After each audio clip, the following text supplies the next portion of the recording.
Every once in a while, I'll come across a statement about statins from organizations that we're supposed to trust that are so egregious that I have to check the publication date of whatever I'm reading to see if it's an April Fool's joke.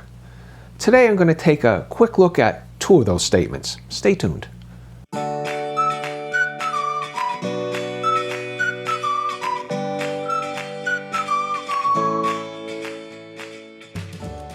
Here's a statement I came across in the AARP Bulletin. If you're not familiar with the AARP, it's the American Association of Retired Persons. It's a U.S. organization that seeks to improve the quality of life for people as they age while also championing positive social change. At least that's their mission statement.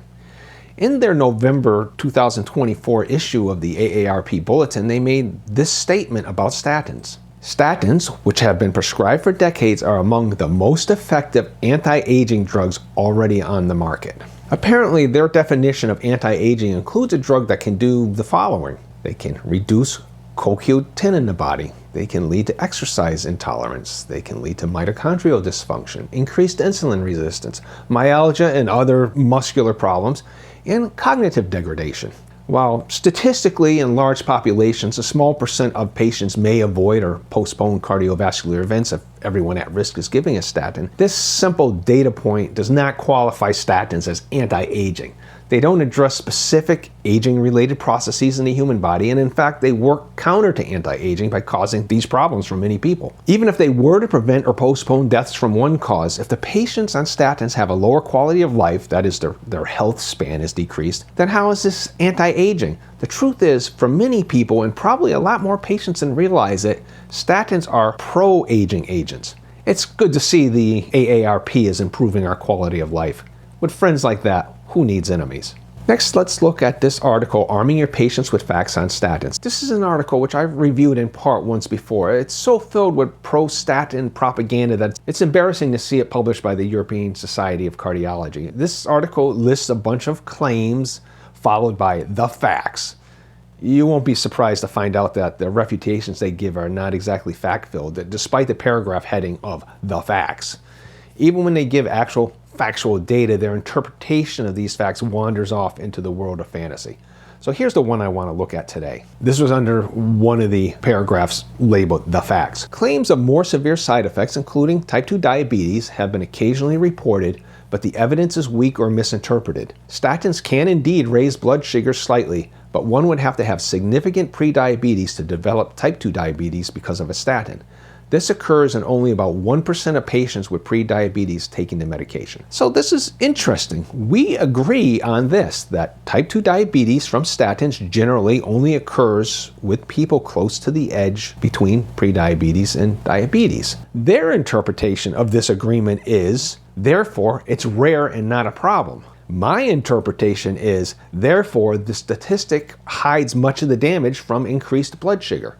So let's dive into that a little deeper. Here we're going to look at two fancy terms, reification and cognitive dissonance. First, let's look at reification. Reification refers to treating an abstract concept as if it were a concrete, tangible entity. An example that I came across as a kid was when our teachers taught us about Freud's concepts of id, ego, and superego. And as kids, we took that and said, oh wow, you could remove somebody's ego by cutting out part of their brain or something like that.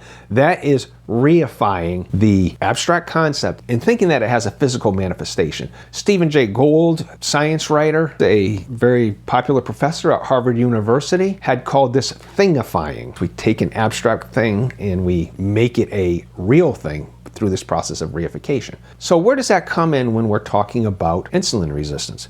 Well, first of all, this here is a diagram that represents the traditional view of insulin resistance as it relates to normal and pre-diabetic and diabetic conditions. And where reification comes in is this white line here. That is the threshold between pre-diabetes and diabetes. And what happens is, at least in these statements that we're reviewing, the medical profession has taken this arbitrary threshold, the abstract concept, and turned it into something real, as if when you go over this threshold from pre-diabetes to diabetes, that something qualitative changes.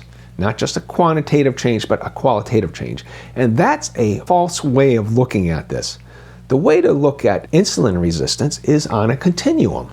Anytime that you increase insulin resistance, you are going to be pushed up the slope towards more complications. So if you're in the normal range, being pushed up the slope, yes, it probably won't be noticeable because you're still in the normal range, but you are injured by this increase in blood sugar levels. If we happen to be pushed by prediabetes to diabetes, we go over this arbitrary threshold. And I say it's arbitrary. It is necessary for diagnostic purposes. It is good to have something where we say, okay, enough is enough. You're now diabetic. We need to get into more aggressive treatments. But nevertheless, it is just the same kind of change as the normal person who goes up by that amount.